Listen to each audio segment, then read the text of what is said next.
Good afternoon, everyone. I'm Jamie and Elemia, the first reporter from Group 4, and we will be discussing about the leadership and change for equality.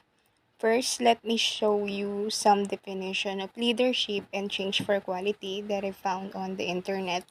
And it said, leadership is working with people and system to produce needed change. So every system is perfectly designed to produce the results it gets. So if better results are to be expected, systems and the people in them must change. Next, it is also defining a leader in total quality management as a person who inspires by appropriate means sufficient competence to influence a group of individuals to become willing followers in the achievement of organizational goals.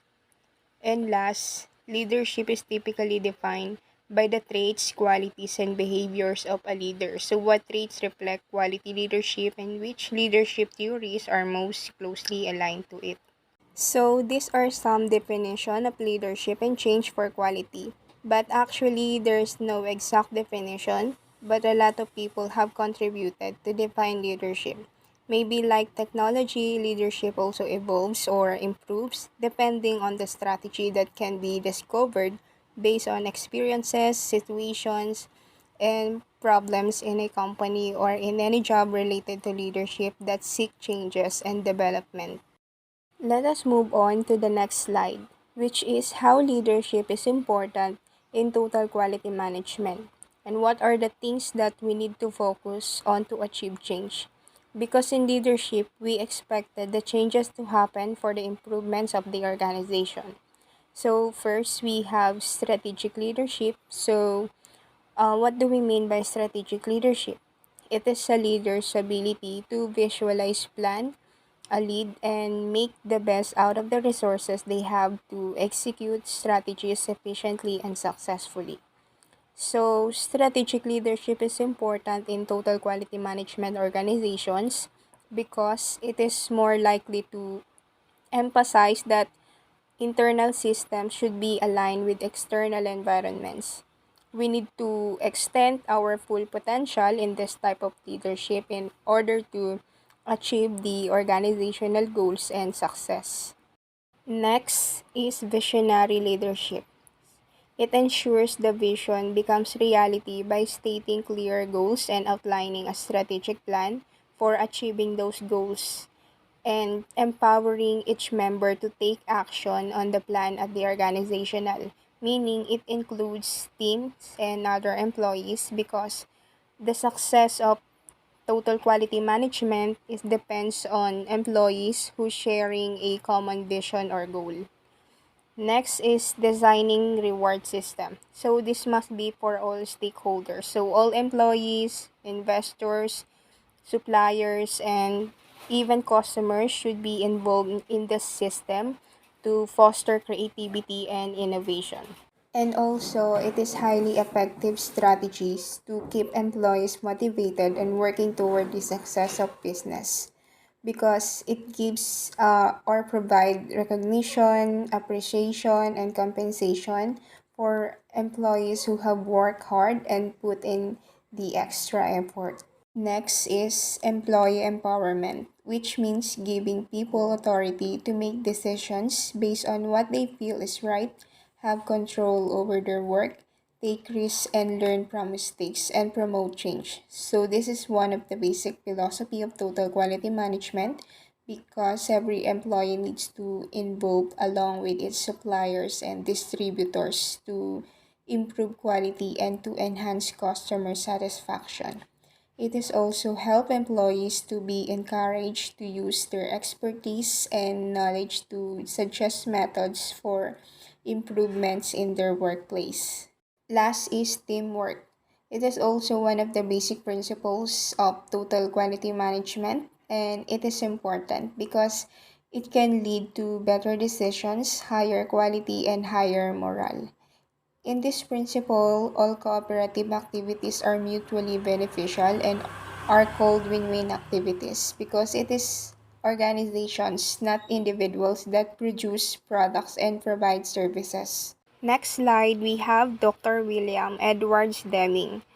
He was an American statistician, author, lecturer, college professor, and consultant.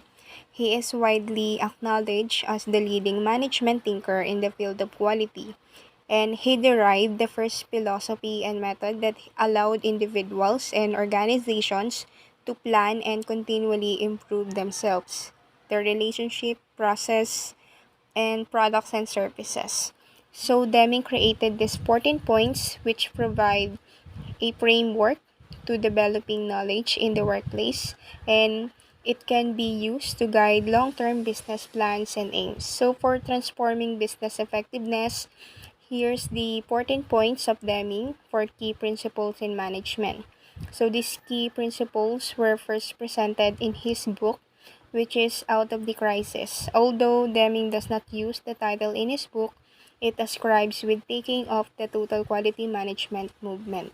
So one of the 14 points in number 7, there's the institute leadership that we need to know because it is related in our topic.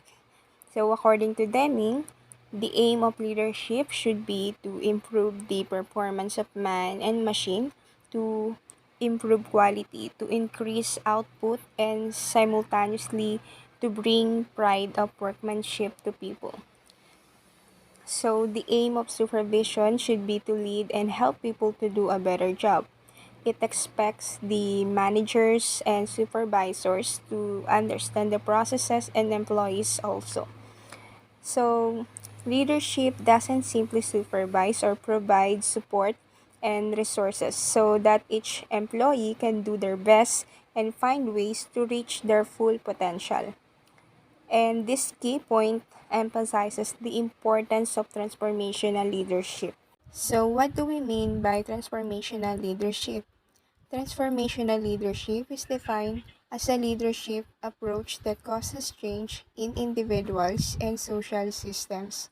In order to determine if transformational leadership can improve quality management, first, we must have a true understanding of the theory of transformational leadership. According to Nordhaus, transformational leadership is a process that changes and transforms people, and this style of leadership is concerned with the emotions of workers, their individual values, ethical conduct, high standards, and long-term goals, and also it works by assessing the motives of workers or employees and striving to satisfy their needs based on their motivation. So, all in all, it means treating employees as a full human beings. Take note, the term transformational leadership was first coined in 1973 by James Downton, but it was 5 years later that James McGregor Burns defined transformational leadership as a process where leaders engage with others to create connections that raise the motivational levels and morality of both the leader and the followers. So, James McGregor Burns was an American historian and political scientist, presidential biographer, and authority on leadership studies, and in his book about leadership, Burns separated the transactional style of leadership from the transformational leadership. So, we already know the meaning of transformational leadership. So, let me show to all of you the meaning of the transactional leadership. Transactional leadership involves motivating and directing followers primarily through appealing to their own self-interest. The power of transactional leaders comes from their formal authority and responsibility in the organization, and the main goal of the follower or employee, to be exact, is to be is to obey the instructions of the leader. So the leader believes in motivating through a system of rewards and punishment. It means if a subordinate does what is desired, a reward will follow. And if he does not go as per the wishes of the leader, a punishment will follow. So going back to transformational style of leadership, we have Four I's of transformational leadership. First, idealized influence, that also known as charismatic leadership. So it describes leaders who are strong role models, someone that causes workers to identify with them. These leaders have high standards of moral and ethical conduct. Idealized influence also involves the leader always doing the right thing. Their action must always be honest and ethical. This goes beyond just saying the right things because followers will usually know when the leader's actions do not match their words. The leader's action should always be consistent with their words. A sign that a leader has idealized influence is the fact that he or she is deeply respected by their follower and they are highly motivated by their relationship with the leader. Next, for number two, we have inspirational motivation. So, as part of inspirational motivation, leaders communicate high expectation to followers to inspire them to commit to the shared vision of the organization and make it part of their own vision.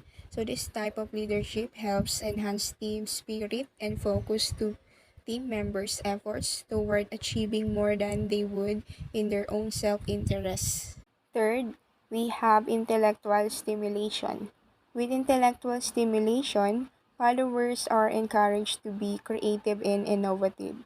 Leaders emphasize learning and create positive dynamics that encourage collaborative learning. So, according to Nordhaus, he said that intellectual stimulation is enhanced by creating an atmosphere that encourages followers to challenge their own beliefs and values, as well as the beliefs and values of their leaders and the organization.